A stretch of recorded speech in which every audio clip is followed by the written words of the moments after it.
educação e tecnologia pra transformar. Inclusão, diálogo e equidade no ar, porque aprender é direito de todos sem exceção. Conhecimento que conecta. Olá e boas-vindas a quem está ouvindo a mais esta análise aprofundada. Hoje a nossa energia está lá no alto porque o material base que temos em mãos vai direto ao ponto. Com certeza. É um material fascinante e bem denso. E traz anotações muito objetivas sobre uma figura incrível. Estamos falando de Howard Gardner. Exato. E para estabelecer o peso dessa conversa, logo de início, as nossas fontes destacam um fato fundamental sobre ele. Que ele é educador e psicólogo da Universidade Harvard. O que significa que estamos pisando em um terreno de altíssimo rigor acadêmico. Estamos analisando o trabalho de alguém que passou décadas pesquisando o desenvolvimento humano. Então, a nossa missão nesta exploração de hoje é justamente destrinchar o que ele descobriu, certo? Essa é a missão. O nosso objetivo hoje é explorar e entender a fundo a famosa teoria das inteligências múltiplas, que foi formulada por ele. E a premissa central, a ideia revolucionária que essas fontes nos trazem logo de cara, é a quebra de uma noção muito tradicional. A quebra daquela velha noção de genialidade. Certo, vamos desvendar isso. Porque, historicamente, a sociedade valoriza quase que exclusivamente quem é bom com números, quem tem um raciocínio lógico formal afiado. Pois é, e é fundamental entender o porquê isso importa. Ao afirmar que a inteligência não é apenas lógico-matemática, Gardner muda completamente a forma como entendemos o potencial humano. Isso encoraja a nossa audiência a pensar de forma crítica sobre como julgamos a nós mesmos, né? E como julgamos os outros também. Exatamente. Se a métrica para o sucesso for só uma prova de lógica, a gente ignora um universo inteiro de capacidades. A inteligência deixa de ser uma régua única e passa a ser um espectro. E as nossas notas listam exatamente 9 tipos de inteligência descritos por Gardner. 9 formas distintas de processar informações. É um mapeamento muito amplo da mente. O que eu proponho agora é que a gente passe por eles para mapear o quão diversa a mente humana realmente é. Excelente ideia. Por onde começamos? Podemos começar pelas inteligências expressivas, físicas e artísticas. A lista abre com a inteligência linguística. Perfeito. A inteligência linguística vai muito além de ter um bom vocabulário. Tipo, não é só saber palavras difíceis? Não mesmo. É a capacidade de estruturar pensamentos através da linguagem. Envolve compreender as nuances, os ritmos e as inflexões das palavras para comunicar algo complexo. Fascinante. E logo depois das palavras, as fontes nos trazem a inteligência musical. E eu acho o máximo ver a música tratada não apenas como um talento ou um hobby, mas como uma inteligência estruturada de percepção de sons e ritmos. É uma inteligência baseada em reconhecer padrões sonoros complexos e discernir tons sutis que, para a maioria das pessoas, seriam só ruído. Mas me diz uma coisa, se um mecânico experiente escuta o motor de um carro, só o zumbido, e consegue diagnosticar exatamente qual peça está falhando, isso entraria aí? Sim, poderemos argumentar que há uma sobreposição incrível aí. O mecânico faz com a frequência de um motor o que um músico faz com notas em uma partitura. É a raiz cognitiva da percepção auditiva. Nossa, isso abre muito espaço para vermos genialidade em lugares inesperados. Com certeza. E avançando, chegamos a um par muito visual e de movimento. A inteligência visual espacial e a corporal sinestésica. O que é fascinante aqui é como o cérebro processa e mapeia o ambiente ao redor. A visual espacial é essa capacidade de mapear o mundo em 3 dimensões. Para tentar materializar isso para quem nos ouve, seria aquela pessoa que olha para um porta-malas de carro cheio de malas bagunçadas e mentalmente faz um jogo de Tetris. Exato. Ela sabe exatamente onde cada caixa vai encaixar antes mesmo de tocar nelas. Arquitetos, enxadristas usam muito isso. E a corporal sinestésica. Ela atua junto com isso, mas o foco é como o cérebro controla os movimentos físicos do corpo dentro desse ambiente mapeado. Como um cirurgião fazendo um corte milimétrico, ou um atleta profissional. Quando um jogador faz um lançamento perfeito cruzando o campo, o cérebro dele está processando velocidade e força de forma sinestésica. É o corpo atuando como processador de dados. O movimento não é acidental, ele é calculado pelo sistema nervoso de forma brilhante. Aqui é onde fica realmente interessante. Por quê? Porque saímos dessas habilidades mais físicas e entramos na inteligência naturalista.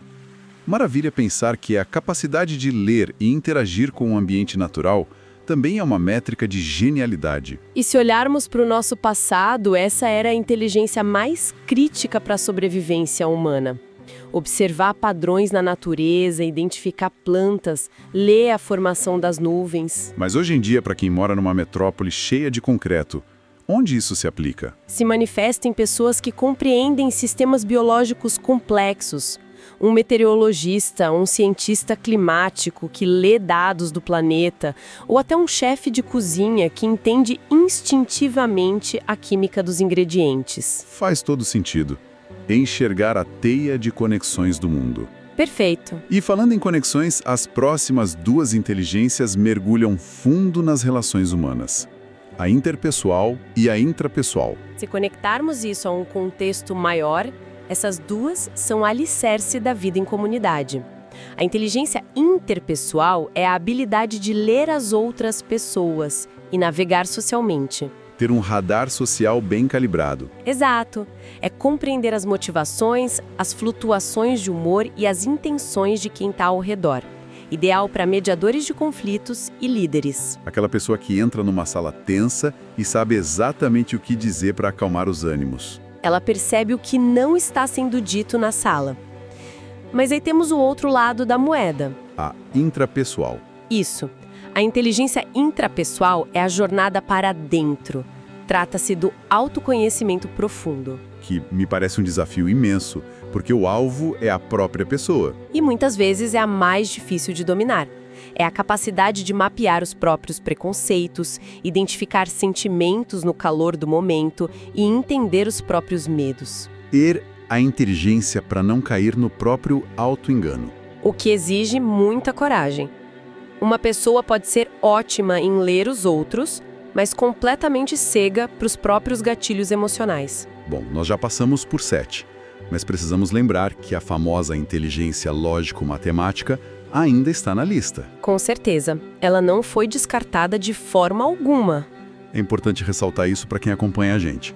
O raciocínio dedutivo não deixou de ser vital. Ele só deixou de ser o único protagonista. Ele se tornou parte de um grande conjunto de habilidades. Resolver equações e pensar de forma lógica continua sendo formidável e essencial para o avanço tecnológico. É tirar a coroa de rei absoluto e colocar essa inteligência em uma mesa redonda com as outras. Uma ótima analogia. O que nos leva à nona inteligência das nossas fontes. A inteligência existencial. Isso levanta uma questão importante porque é uma adição fascinante à teoria original. Como se mede a capacidade de pensar sobre a própria existência? Soa quase filosófico. E a inteligência existencial é a capacidade humana de refletir sobre as grandes questões da vida, da morte e da nossa existência no cosmos. Considerar essa reflexão como uma forma mensurável de inteligência é grandioso. É o que permite que a humanidade crie significado. Questionar as estruturas da sociedade ou o propósito da vida não é só divagação, é uma inteligência estruturada. Então, o que tudo isso significa? Fazendo um resumo claro das nossas fontes de hoje. Vamos lá. Howard Gardner, lá de Harvard, mapeou essas 9 inteligências.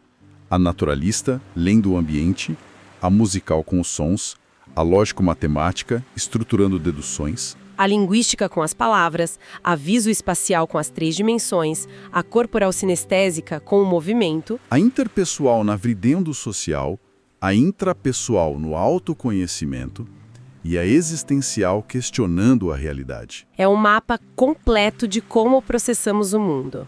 E a beleza dessa teoria e a relevância dela para quem nos ouve é o alívio que ela traz. Um alívio gigantesco. Se você não é um gênio da matemática, a sua inteligência pode brilhar intensamente em outras áreas. Você pode ter uma inteligência interpessoal ou espacial incrível. A genialidade não cabe em uma caixa só. Exatamente. Para encerrar nossa conversa de hoje, eu queria te pedir uma reflexão final sobre tudo isso. Claro. Eu gostaria de deixar um pensamento provocativo baseado em tudo que vimos. Por favor. Se as nossas escolas e os testes padronizados foram desenhados historicamente para medir e premiar apenas a inteligência lógico-matemática e linguística... O que é a realidade de quase todo mundo que está nos ouvindo. Sim. Então, como seria o nosso mundo hoje se, desde o início, tivéssemos criado sistemas para cultivar e recompensar de forma igualitária a inteligência existencial, a intrapessoal e a naturalista? Uau! Que mudança de perspectiva profunda. Imagina uma sociedade que valoriza o autoconhecimento e a conexão com a natureza tanto quanto valoriza resolver uma equação. Onde estaríamos agora? É uma reflexão poderosa e uma excelente forma de encerrarmos a nossa análise de hoje. Eu concordo, foi uma exploração incrível. Deixo aqui o convite aberto para que a nossa audiência continue buscando o conhecimento contido em cada nova descoberta. E, claro, continuem valorizando as suas próprias inteligências únicas. Reconheçam o brilho onde ele estiver. Muito obrigado a quem nos acompanhou e até a nossa próxima imersão.